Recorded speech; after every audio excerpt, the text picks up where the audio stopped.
Y cuando nosotros en el lenguaje común decimos que algo es surrealista, ¿cómo lo pensamos? Porque sería bueno definirlo, sería bueno tomar la muy buena imaginería que contiene el arte contemporáneo, y hay algunos que dicen que el surrealismo conecta nuestra vida diaria con el mundo de la fantasía, nuestras fantasías, sueños y el deseo.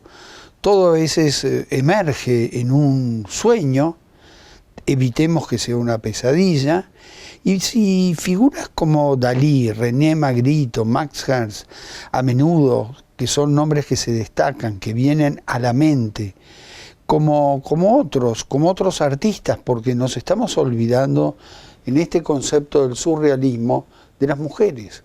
Son artistas que defendieron ideas surrealistas, presionaron y crearon obras donde se pudo explorar esa mente inconsciente surrealista y su identidad mundana, lo cotidiano.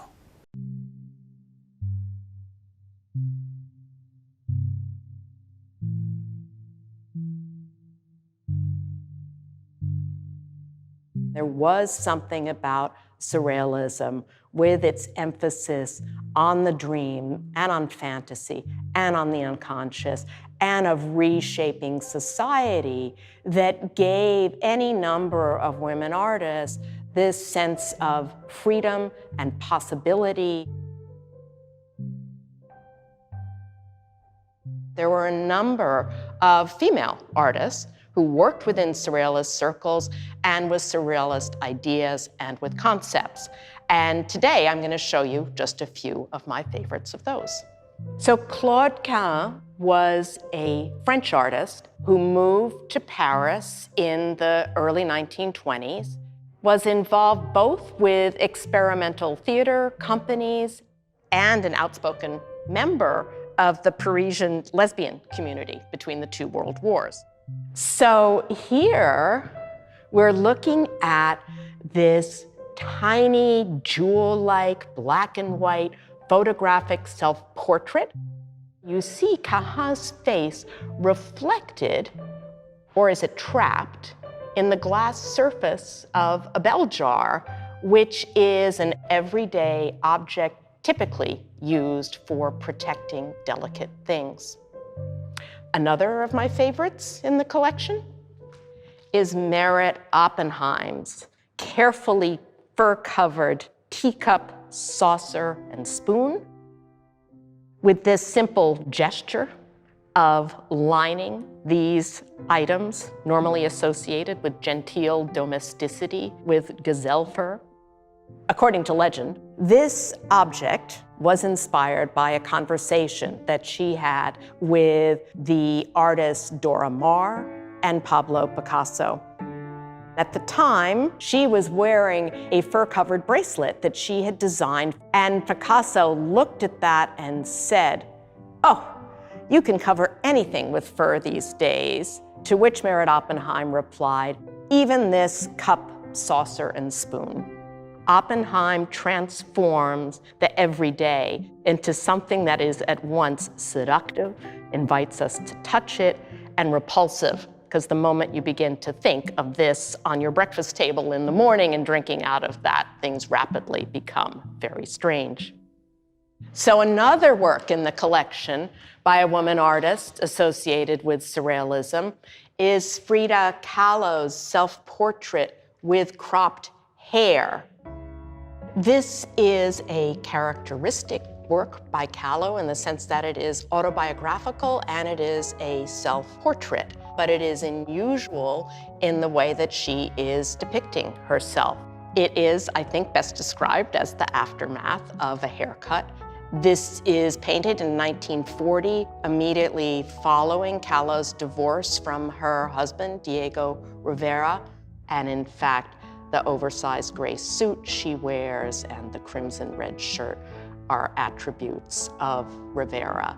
And here you see her donning them, right, in what is both perhaps an act of mourning, but also one of self-assertion and of autonomy and of setting out on her own. Kahlo is someone who always resisted the label surrealism.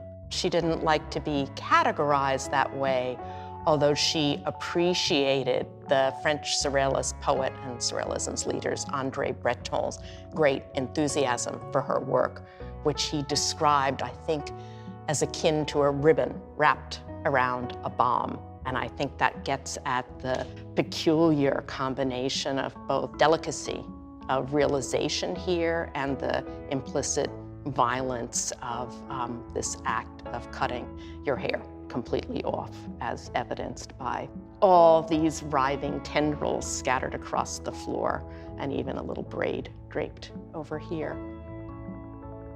So another work that I could spend hours looking at is Remedios Varo's meticulously painted dreamscape, The Magician or the Juggler. And it's really worth getting in close to the figure of the magician here, both to see how she's rendered this fantastical outfit of his that seems to sparkle and glow with light, and to get a close look at the facial features that are in the shape of a pentagram, a five-sided shape that is a sign of enlightenment, and that in fact in this picture is made of mother of pearl inlaid into the surface of this painting, and that for Varo was also a material that symbolized enlightenment. In the early 1940s, she fled Europe, fascism, the war, and settled in Mexico City. And there she became part of a vibrant group of emigre, exiled artists and intellectuals. Varo, in fact, along with Frida Kahlo and her great friend Leonora Carrington, are the three great women artists associated with Mexican surrealism.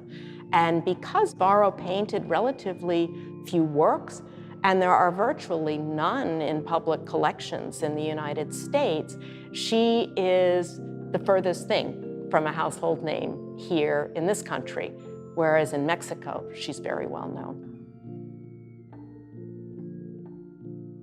In traditional art histories, you might read a lot about the way that the male surrealists celebrated women as muses, right? As their inspiration, as passive objects.